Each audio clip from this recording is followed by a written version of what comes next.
This entitled aunt does something unbelievably horrific. She desecrates a family's grave so that she can collect a family heirloom against the wishes and consent of all of her family. What crazy excuse does she use to justify her irrational behavior? Happy birthday if today's your birthday and on with the revamped show.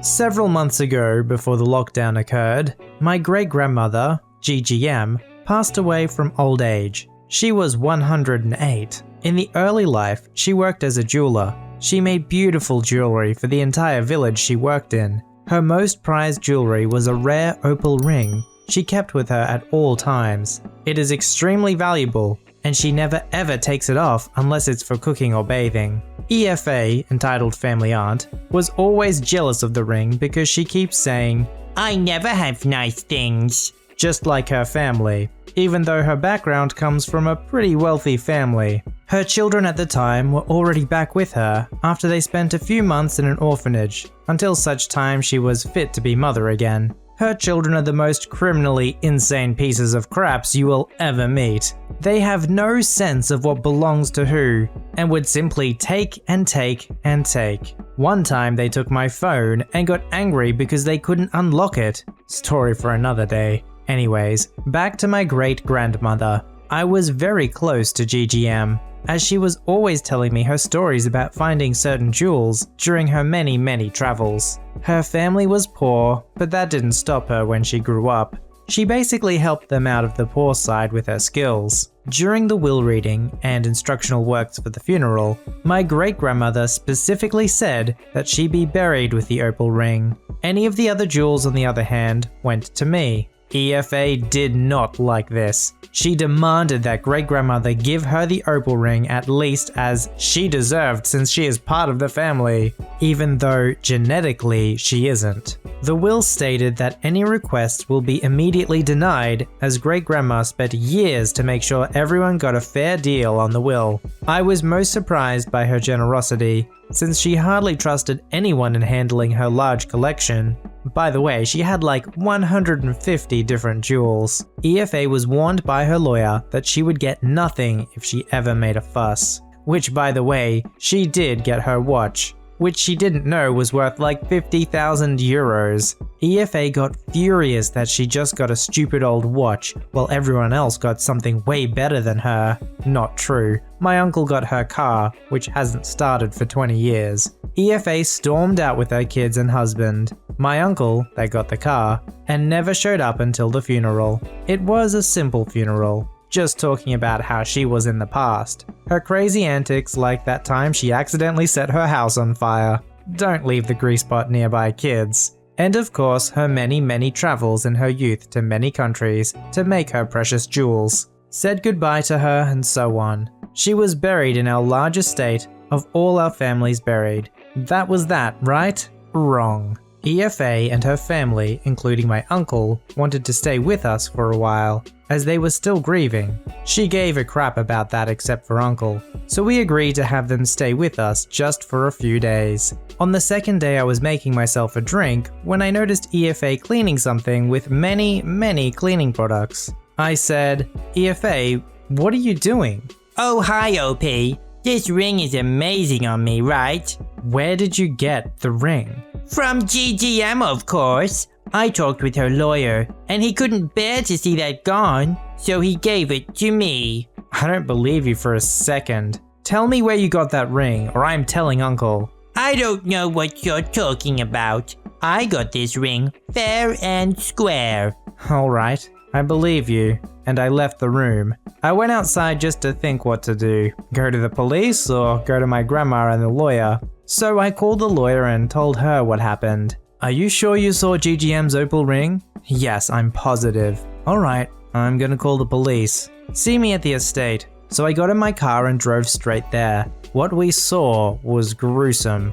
Dirt everywhere and broken stones. And GGM's coffin halfway open with the ring and her finger missing. I can't tell you how much of a gruesome sight this was. Like, I blinked many times thinking it wasn't real, but it was. I was sick in my stomach of how much someone would go just for a stupid ring. Like, I get you're angry, but B, Don't go starting to desecrate a family's gravesite. I called my uncle and told him what happened. He also couldn't believe it. He was also wondering whether to call the cops or not after seeing the opal ring on EFA's finger. The police came and arrested EFA for grave robbing, misdemeanor, and desecration of a family gravesite, theft, and breaking and entering. I did not know there was such a thing as grave robbing or desecration of a family gravesite, but apparently it's a thing. The extended family got light of what happened and practically shunned EFA before her sentencing. Due to the severity of the crime, the court was done rather quickly without a jury. EFA admitted that the children played part in it as well, although they had no clue that their so-called treasure hunt was to steal a family heirloom. I didn't believe that for a second. They see a body, yet they continue to steal from it. Without a heartbeat, the judge sentenced her to 3.5 years in prison. Should be more. And 4 years probation, as well as her children being taken away again. She was also fined 25,000 euros for damages in the estate. Since she hasn't done anything to the ring, that was a short sentence, 6 months. But because she practically cut a finger off a dead body, that kinda gave 3 more years. Fortunately, Uncle couldn't take care of the kids because biologically they aren't his kids, previous marriage of EFA, and financially he wasn't stable enough to take care of all 3 of them, saying that EFA pleaded with the judge to reduce the sentence, but was immediately denied, saying that this has shed light on her very, very selfish behavior. Despite being a good know-it-all piece of crap, she has had trouble in her youth with theft of such similar cases. So while she is in prison, she will also be investigated. After she was arrested, we went NC, no contact, with her. The children have been put with a distant relative of EFA's in another country. Uncle went back home taking care of things to move back to our town. He is better now she is gone. I'm sure some of you will ask, what did I do with the jewels I inherited? I put it in a private safety box in the bank, so if ever I needed some cash, I could sell the jewels to the jewel shops or auctions, and considering there are 150 of them, I won't be having an issue. You'd have to be pretty madly obsessed to be like, you know what I'm gonna do? Once that body's in the grave, I'm gonna dig it up, cut off the finger, which is like, why would you even have to do that? Then I'm gonna get that ring for myself. But she was so stupid, she didn't even hide it. She's gonna flaunt it in front of everyone and be like, look what I got, I talked to the lawyer. Well, that's a very easy fact check. I used to work at a place where guests could pay to get in wetsuits and swim with dolphins. EM is entitled mother, EK entitled kid, aka precious baby, 18-year-old spoiled rotten daughter, me is me, and CW coworker. My job specifically was to help guests in the locker room get into their wetsuits. The locker room was very small and always crowded, so the rule was only participants were allowed back, no parents or family. As I go to collect the participants, I notice a very young girl. I internally groan and remind the large crowd that parents are not allowed in the locker room, and if we need assistance, we will come and get the parent ourselves. I start calling names and the little girl says goodbye to her mother and happily walks by me. However, I call the other names and along with an older girl, later found out she was 18, a woman is following, holding her shoulders. Sorry ma'am, only participants allowed past. If we need your help, we will— No! She screeches as she runs past me. Once everyone is inside, I go to help make sure everyone has the right size, isn't putting on their wetsuit backwards, and takes off all their jewelry. EK is sitting on the bench in her swimsuit waiting for me. I do my usual cheery routine, check her size and ask if they need anything. EK sticks out her foot and looks at me expectantly. Now, this is not my job. I explain to her how to get the suit on, how it will feel, and that'll be tight. We need your help. I have 11 other people who need my attention. You get started and I'll come check on you in a few minutes. EM glares at me, but I turn away before having to talk more with her. I go to the little girl and check her wetsuit size and promise if she needs anything, I'll be there to help her. After making sure everyone else is good, I come back to EM and EK. They haven't progressed at all, so I cave as I check my watch, realizing I don't have time for this. Okay, go ahead and put your foot inside here. That's it, now we'll pull it up. Once it gets higher up on the leg, I really don't want to be involved further, so I try to get her to do it once more. Other leg, there we go. Stand up and do me a favor and pull that up all the way. I can't, my fingernails. legit concern. It's hard to grab neoprene with long nails. You will have to do it for her. Baby gets what baby wants. I stare in shock that she just said that. We can't ruin her manicure. We just got it done. It's her 18th birthday and she wants to swim with dolphins. Baby gets what baby wants. Okay. She continues to ramble. I'll spare you the details. Just throwing about 30 baby gets what baby wants, and that sums it up. Also, everyone else is ready to go and waiting outside by now. The little girl I was worried about was first to be ready. So, we get the suit on all the way and it comes time to go. Alright, just take off the earrings and we'll be good to go. No, I can't take them out. They do not come out. If they don't come out, you don't swim with dolphins. They have to come out. You don't understand. She got them pierced years ago. They do not come out.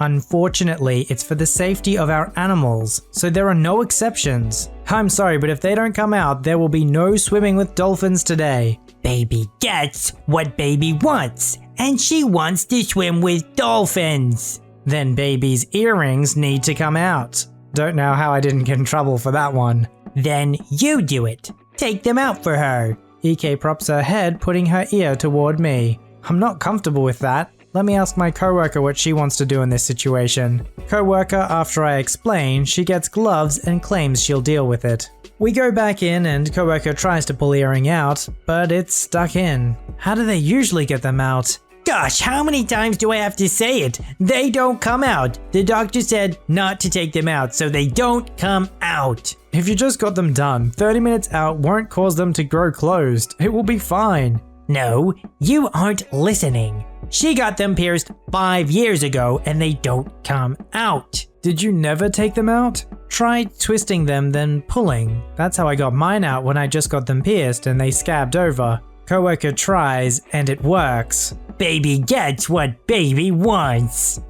Oh, that poor worker. The job sounds like it'd be pretty fun, right? You get to swim with it, I'm guessing, take care of dolphins. That sounds pretty cool. The part where it's not so cool is dealing with the entitled parents who come along, thinking that they can have it all their way. I know there are some people who basically never remove their earrings, but 5 years sounds like a long time to me. I had a discussion with my dad, and I live in my own apartment sometimes. I visit them from time to time. Anyways, one day during a visit, my dad was telling me about personal responsibilities. My dad was angry at me for being selfish. Basically, I live in an apartment with my sis. I do my own cooking, buy my own groceries, and clean the dishes daily. Also make sure my room is clean. My sis is more chaotic. I love her, but it is her personality. I do not boss her around. If she wants something, I will do it. She doesn't clean dishes. She uses clean dishes. Sometimes there are no clean spoons at all. Like 20 used spoons. I told her once as a reminder to clean the dishes. I never nagged. I only asked once and I took 1 plate and 1 spoon in my room that I clean daily. My sister also wanted me to wake her up for alarms. I usually wake up at 5 AM and drive to work at 6:30 AM. My sis goes to work at 9 AM, and sometimes she asks me to borrow my car. I told her I'm okay with it as long as she pays for gas. Anyways, my sis was ticked and says how selfish I was for not cleaning her dishes and giving her my car when I need it for business and work related trips. She could afford to pay for an Uber. Anyways, when I visited my family, my dad drove his car and was talking to me about responsibilities. He told me that I shouldn't be selfish. I told him, I have work, I have friends, I clean my own dishes. I told him why can't she clean her own dishes? He said, don't blame others. I replied, you are blaming me. I also said, well, what about when you are in the house? Don't you tell us to clean our own dishes? Why don't you have the responsibilities? He was angry and threatened to throw me out of the car. I said, you threatened to throw me out because I disagree with you. I don't owe her anything. It's her dishes, and she can do her own dishes. My dad was like, you will never learn responsibilities. My mum said, your sister is busy. I was angry because I work from 7 AM till 6 PM. And I also work unpaid extra hours because I care about my job. I barely have free time, and my sister works from 10 AM till 3 PM. I replied to my mother, "And what do you think, I have nothing to do?" I then screamed at both my mum and dad, "I am not her maid for her." I love my sister, and my sis was just frustrated at herself because she realizes her mess can get out of hand. She uses plastic plates after that discussion. My parents tried to tell me how to behave again. Honestly, I mean, it wasn't the best reaction from my part. But like, is it called selfish if I don't want to be a maid and I want equal responsibilities? Or at least to each their own? I mean, I never complained about her dishes, and my parents always look at me as if I'm supposed to do something about it. Stories like this make me so mad. I think because they're all relatable to us in one way or another. I just want to be responsible for my stuff, and you can be responsible for your stuff. If you want to take my property or expect me to work for you for free, and you have the gall to call me selfish, then something is wrong with you. Why is it selfish to want to keep your own stuff and not be anyone's slave? And somehow it isn't selfishness to want to take other people's stuff and expect them to do things for you. How does that make any sense? We live in a backwards society. Well, I hope you had fun today on VoiceyHere, and I'll see you guys tomorrow. Submit your story to be read on the channel at voiceyherestories@gmail.com and join our Voicey veteran community at r/VoiceyHere. Don't forget to like, subscribe, and hit that bell to never miss an episode. Alright, Voicey veterans, I'll see you in the next one.